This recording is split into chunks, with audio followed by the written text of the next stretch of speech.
આમ તો તમે જોતા હશો કે જે તમારો મત મને આજથી 3 વર્ષ પહેલા તમે વિધાનસભામાં આપ્યો, આમ આદમી પાર્ટી પર તમે ભરોસો મૂક્યો, ત્યારે સાથીઓ અમે પણ શાંતિથી બેઠા નથી. શનિવાર હોય, રવિવાર હોય, શિયાળા હોય, ચોમાસા હોય કે ગમે તેવા દિવસો પણ હોય, પણ હર હંમેશ આપણા વિસ્તારની સાથે સાથે ગુજરાતની તમામ જનતાનો અવાજ બનવાનું કામ અમે કર્યું છે. આજે ગુજરાતમાં 182 ધારાસભ્ય છે, એમાં ભાજપમાં 162 ધારાસભ્ય છે. આજે કોઈ ધારાસભ્યને કોઈ ઓળખે કે ના ઓળખે, પણ આ તમારા ધારાસભ્યને તમારા આશીર્વાદથી આજે આખું ગુજરાત ઓળખે છે. તમે જોયું હશે, દેવાભાઈએ કીધું એ પ્રમાણે કે 3 વર્ષ પહેલા ડેડિયાપાડાને કોઈનું ધ્યાન નહોતું કે ડેડિયાપાડા ક્યાં છે, સાગબારા ક્યાં છે, ચીકડા ક્યાં છે, ભરાડા ક્યાં છે. સાથીઓ, આજે તમારા એટલી બધી તાકાત, તમારા એટલા આશીર્વાદ છે, તમારી જાગૃતતા છે, તમારી એકતા છે કે તમે જે પ્રકારે વિધાનસભામાં 1,03,443 મત મને આપ્યા, લોકસભામાં 1,18,000 મત તમે મને આપ્યા. આજે એમના મંત્રીઓ, એમના તંત્રીઓ, એમના નાયબ મુખ્યમંત્રી, એમના પ્રદેશ પ્રમુખ, એમના મુખ્યમંત્રી અને ત્યાં સુધી કે એમના વડાપ્રધાનને પણ ડેડિયાપાડા આવીને આપણા નામનું રટણ કરવું પડે છે. આ તાકાત એ ચૈતરભાઈની તાકાત નથી, દેવાભાઈની તાકાત નથી, નિરંજનભાઈની તાકાત નથી, આમ આદમી પાર્ટીની તાકાત નથી. આ તાકાત મારા વડીલોના આશીર્વાદની છે, મારા માતાઓના આશીર્વાદની. હું અહીંયા ભાષણ કરવા નથી આવ્યો. મારા વડીલો બેઠા છે, મારા સરપંચશ્રીઓ બેઠા છે, સભ્ય બેઠા છે, મારી માતાઓ બેઠી છે. બસ તમને એટલી વિનંતી કરવા માટે આવ્યો છું. હું એકલો ધારાસભ્ય હતો તો પણ હર હંમેશ ગુજરાતની જનતા માટે લડવાનું કામ કર્યું છે, અવાજ બનવાનું કામ કર્યું છે. અને જે પ્રકારે ભારતીય જનતા પાર્ટીએ આ તમારા દીકરાને, આ તમારા ધારાસભ્યને હેરાન કરવાનું કામ કર્યું છે, પરેશાન કરવાનું કામ કર્યું છે, મેં તમને કહેવા માટે આવ્યો છું, આ વખતે એનો બદલો તમારે બધાએ મતદાન ઝાડ ઉપર કરીને લેવાનો છે. આ તક તમારે, જે ડોક્ટર બાબા સાહેબ આંબેડકરે તમને મતદાનનો અધિકાર આપ્યો છે, ત્યારે એનો બદલો તમારે લેવાનો છે. 3 વર્ષ ધારાસભ્ય તરીકે અમને થયા છે. અમારી આખી ટીમ તમે જોતા હશો, હર હંમેશ તમારા માટે અમે લડીએ છીએ. ત્યારે આજે આખું ભારતીય જનતા પાર્ટી, એમના મંત્રીઓ, એમના તંત્રીઓ ગામડે ગામડે બે હાથ જોડતા અમે કરી દીધા છે, તમને પગે લાગતા અમે કરી દીધા છે.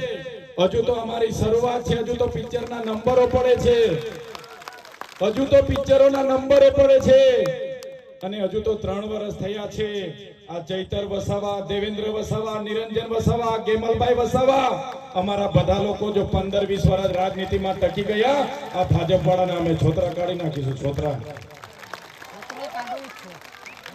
એમને ચિંતા છે કે આ ચૈતર વસાવાની આખી ટીમ, એમની સાથે આખી ગુજરાતની જનતા કેમ જાગૃત થાય છે. જનતા જાગૃત થશે, આપણને સવાલ કરશે, આપણી પાસે શિક્ષણ માંગશે, રોજગારી માંગશે, આપણી પાસે આદિવાસીઓના અધિકારો માંગશે, આપણી પાસે જંગલની જમીન માંગશે, નર્મદાનું પાણી માંગશે. એમ કરીને આપણને હરાવાઈ દેવા માટે, પાડી દેવા માટે રોજના રોજ મંત્રીઓ આવે છે, અમારા લોકોને લોભ લાલચ આપે છે, સામદામ દંડ ભેદ નીતિ અપનાવે છે, તોડવાનું કામ કરે છે. પણ અહીંયા જે તમારી ઉપસ્થિતિ છે એ બતાવે છે કે ડેડિયાપાડા હોય કે સાગબારા હોય, ચીકદા પણ કોઈની પાછળ નથી રહેવાનું, ચીકદા સૌથી આગળ રહેવાનું છે. ત્યારે અમને હતું કે આમ આદમી પાર્ટી શું કરી લેશે. એક ધારાસભ્ય ચૂંટાયો છે, નાનો માણસ છે, ગરીબ માણસ છે. વિધાનસભામાં અમારી મજાક થતી હતી, પણ આજે વિધાનસભાના એક ધારાસભ્યના મોડમાં એક લોકો, એમના સાંસદ રાતે પણ ઉઠે છે તો આપણું નામ જપીને 2 ગ્લાસ માટલાના પાણી પીને એમને ઊંઘ આવે છે. એમણે કીધું કે રાજનીતિમાં સંન્યાસ લઈ લઈશું.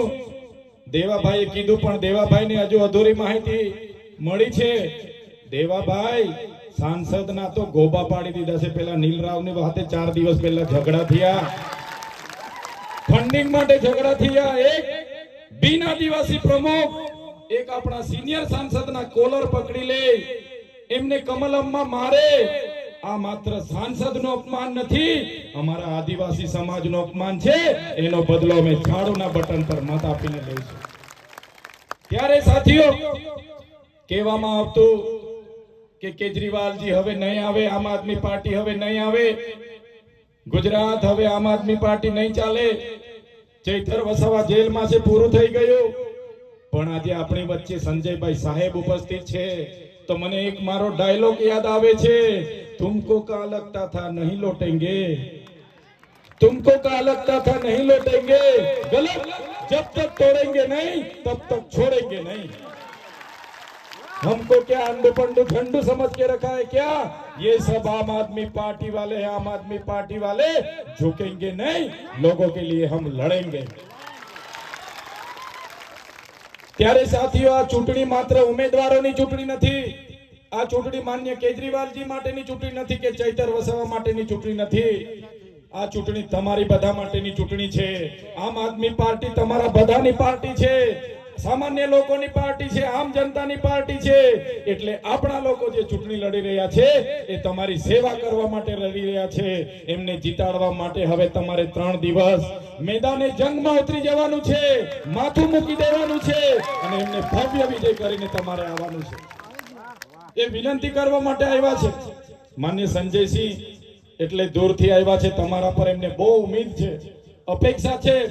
એમનું કહેવાનું છે કે જે ક્રાંતિ ડેડિયાપાડા, સાગબારા અને ચીકદાની ધરતી પરથી થઈ છે, એ ક્રાંતિ આજે અંબાજીથી ઉમરગામના ટ્રાઇબલ બેલ્ટમાં એક જાગૃતતાની મિસાલ બની છે. ત્યારે તમને વિનંતી કરવા માટે આવ્યા છે કે આ તક કોઈ ચૂકવાની નથી. એક એક મત આપણા, અમે તમને વિશ્વાસ આપીએ છીએ, ખાતરી આપીએ છીએ, હર હંમેશ તમારી એક એક સુવિધા માટે અમે પ્રયાસ કરીશું. સરકારમાં લડીશું, સડકમાં લડીશું, સદનમાં લડીશું. બસ આ વખતે તમારા ધારાસભ્યને એકલા પાડીને આ લોકો હેરાન કરે છે, એની સાથે આજે એમની હિંમત મજબૂત કરવા માટે તમારા પર તક. આપણા શકુંતલાબેન બેઠા છે, ગેમલભાઈ બેઠા છે, એમના તમામ ઉમેદવારો બેઠા છે, હર હંમેશ તમારી ચિંતા કરે છે. ત્યારે એમને જીતાડીને બધા લઈ આવો એવી મારી સૌને અપીલ છે. સંજયસિંહ સાહેબ અહીંયા બેઠા છે એટલે વધારે આપણે એમને સાંભળવાના છે. હર હંમેશ લોકસભા હોય, રાહુલ હંમેશ રાજ્યસભામાં અમિત શાહ સામે, નરેન્દ્ર મોદી સામે આંખમાં આંખ મિલાવીને જેઓ આપણા માટે બોલે છે, ત્યારે આજે આપણે એમને સાંભળીશું. મારે કોઈ વધારે વિશેષ કહેવું નથી, પણ અમે, અમારી હિંમત એ તમે છો, તમારા આશીર્વાદ એ અમારી તાકાત છે, તમારો સહકાર એ અમારી હિંમત છે. એટલા માટે જ આટલી મોટી સરકાર સામે અમે લડી શકીએ છીએ. નહીં તો આ લોકો અમારું પૂરું કરી દે, પણ તમારા ગરીબોના આશીર્વાદ છે, મારા વડીલોના, માતાઓના એ આશીર્વાદ અમને આપતા રહેજો. અમે હર હંમેશ તમારા માટે લડતા રહીશું. આજના કાર્યક્રમમાં ટૂંકી નોટિસથી 2 દિવસ પહેલા તમને જાણકારી મળી અને સૌ પોતપોતાની રીતે ખૂબ મોટી સંખ્યામાં અહીંયા ઉપસ્થિત થયા છે. મારી માતાઓ, વડીલો, બહેનો, મારા યુવાન સાથીઓ, સરપંચશ્રીઓ, ગ્રામ પંચાયતના સભ્યશ્રીઓ, ખરેખર તમારો ખૂબ સહકાર દર વખતે મળે છે અને આ વખતે પણ મળવાનો છે. ત્યારે અમે તમારા ઋણી છે. તમારો ખૂબ ખૂબ આભાર માની વિનમું છું. બધાનો ખૂબ ખૂબ આભાર. ધન્યવાદ. જય આદિવાસી, જય જોહાર.